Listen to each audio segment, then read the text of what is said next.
To start making a tasty, melt-in-your-mouth pork chop, add a half tablespoon of margarine to a frying pan over medium to medium-high heat.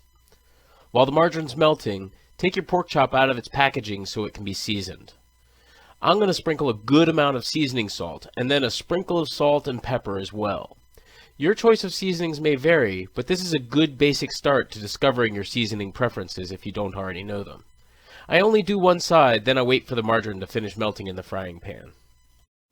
I'd like to point out that my pork chop is frozen, and you can do this with an unfrozen pork chop just as easily, but if it is frozen, go ahead and start with a frozen pork chop. Trust me on this.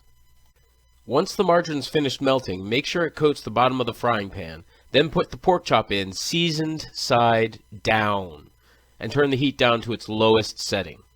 Finally, season the unseasoned side of the chop and cover it. You're going to cook it this way for about 30 minutes.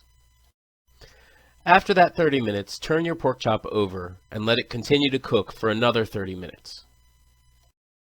An hour after you started, your pork chop is done. It may not be browned to your liking, or it might be. If you'd like it a little bit more browned, turn the heat up to medium-high and let it brown for a minute or two. You'll notice that my pork chop has a bone in it, and I always get pork chops with bones in them. I found this to be a necessity for a juicy pork chop, as boneless pork chops tend to end up very dry. And now I'm ready to eat. As you can see, the finished pork chop is very tender, almost falling off the bone. I wish you success with yours.